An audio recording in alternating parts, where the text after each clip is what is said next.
I said, does it ring? He said, yes. He said, that is the sound of one hand clapping. Very simple. And it brought him down to earth, just like it brought down the other Buddhists down to earth. You know, yes, it is an illusion, but we are living in it.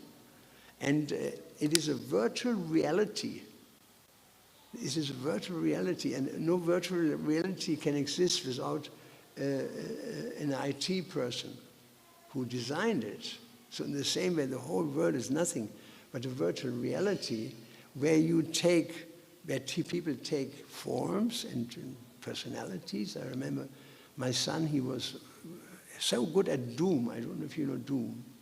Doom, famous computer play. This is now back 30 years ago. And he was so good at it that he had friends all over the world, and he would trade on eBay his weapons that he acquired within the computer game. He was completely into it. I thought he's hopeless. He never gets out of that. You know, I was sometimes thinking of going there with an axe and smash a screen. You know, and I asked him, where are you here? And some dinosaur came out, and he was sitting, you know, on top of the dinosaur in some sort of a crocodilian outfit. And it's all illusion, one click. So in the same with the whole material world, it just takes one click of Krishna's mouse. One click of Krishna's mouse. And the whole thing is gone.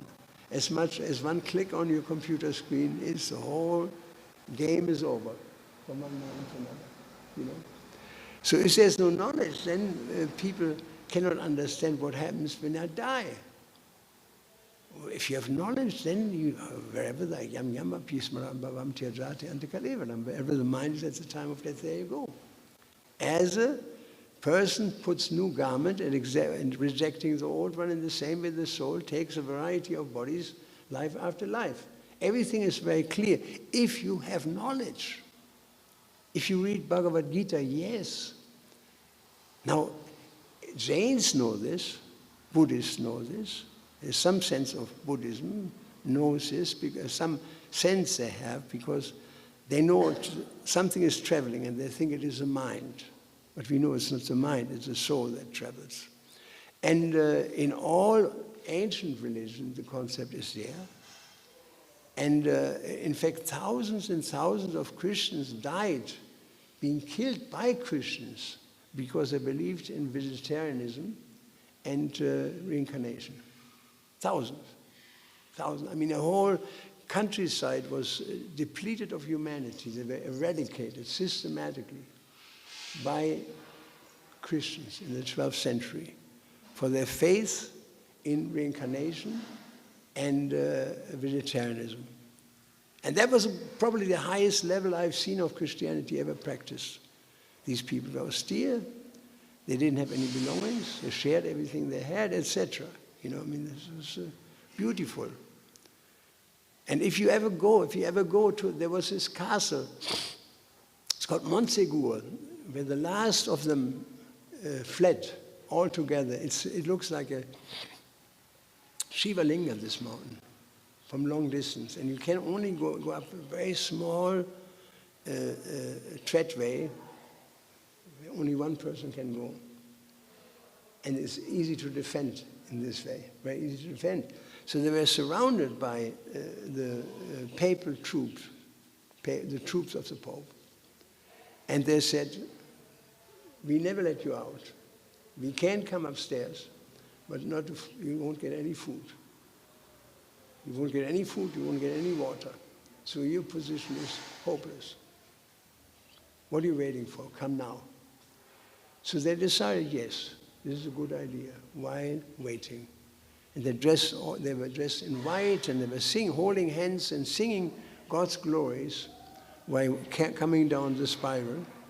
And when they reached the top, there was a long ladder, not just this small, a long ladder, something like 100 meters wide, of sticks. And they climbed the sticks and jumped into the fire. That was the end of it. And then if we go there, I've been there twice, there's a kind of altar made out of stone. And there are always some flowers. always. Somebody, because the locals still, they live in this tradition, they still remember their ancestors. And it says, pour Dieu qui mort pour l'amour du Dieu. For those who have died for the love of God. It says, beautiful. For those who died for the love of God. So if there is no knowledge, then we cannot understand. If we deny the pre-existence of the soul, we cannot understand. We are in ignorance. How do you get out of ignorance? Krishna is Suesama, Maya Andakara. Krishna is like sunshine, Maya is in darkness. Wherever there is sunshine, there is no question of darkness. Haribol. Wake up, spirit soul. Just take to hear it, listen to Krishna. Just buy a Bhagavad Gita. You know, right now you're a fool. You live foolish life. All you need to do is open your heart, open your mind, get out of your box. Like people think in a box, right? Think out of the box. You know, become real. Enter a life which is based on reality. The reality of the soul. And the ultimate reality is, what is that reality of the soul? Like Lord Chaitanya says, the soul is an eternal servant of Krishna. That is the actual reality. Everything is hocus pocus. Hocus, you know the word hocus pocus? Hocus pocus? Nobody knows? It means it is, how do you say, it is nonsense. Nonsense. When the priest in the church, when he lifts up the bread, offering it, it's an offering, it's called the offering. Then he says, this is the body of Christ, this is the body of Jesus.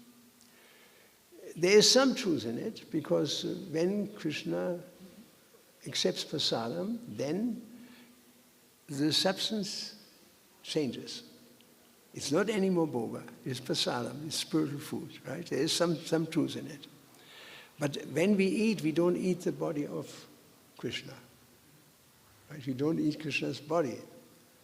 We don't have any Rakshasa eat intentions when we eat prasadam, right? But there is some truth in it.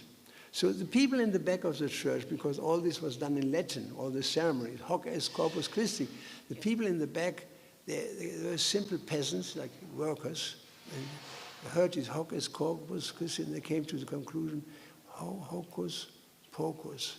It is when he's doing his hocus pocus, that means his miraculous thing that we don't understand, hocus pocus. And it was hocus pocus.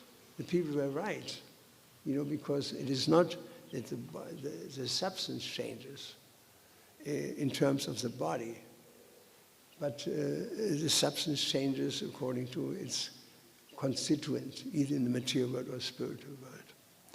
So everything comes down to knowledge, and without knowledge, we cannot understand anything about our existence. We cannot.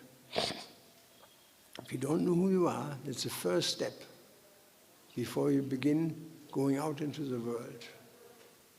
You cannot understand what your needs are, right? You cannot understand what your needs are.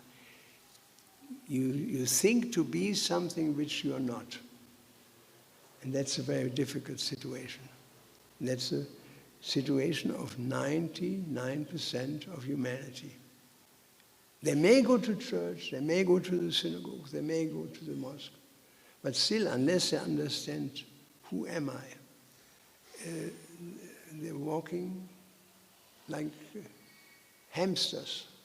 You know what a hamster is? Hamster is a little glorified rat. It looks very beautiful, it's yellow and has no tail. And it runs in a wheel. We have some in Europe, you know, every kid has a hamster, a little rat, you know. And it's beautiful, beautiful face and white cheeks and bristles and everything very clear, not ugly. But it runs to keep it fit. You give him a treadmill, like you give a treadmill in modern Indian's life. give him a little treadmill, so he runs in this wheel, and he thinks he's advancing. Yes, I'm advancing, I'm running. But he's not going anywhere. He's not going anywhere, because he's in a wheel. In the same way, material life means being a treadmill. You think you're advancing, but you don't make one step of progress. You don't make progress. That's material life. It is not productive, it is not progressive. Material life is not progressive at all. In fact, it gets you deeper and deeper entangled in material nature. Like running after, Prabhupada said, deer is running in the desert after a mirage, which is just a reflection of a real water somewhere else. That's what it is. So the whole world is a mirage, a reflection of the spiritual world which is somewhere else. So on a higher level of consciousness. So let me go back to the verse for a moment. So if we are in the material world, then we simply experience suffering.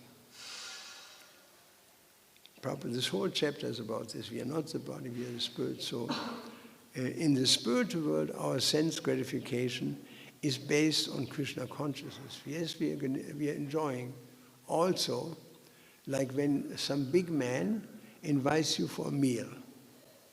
Practically speaking, you eat the same food like he, right? But it's not your food, he's giving it, right? So there's enjoyment there in the association of the gopis. The gopis were, one gopi died when she was deprived of the association of Krishna. We cannot imagine. Prabhupada said, heavenly planets, thousands of times the enjoyment on earth. And the spiritual world is just indescribable. So my time is up. Thank you very much for listening. If you have any questions, possible? Question 1, 2, or is it too late?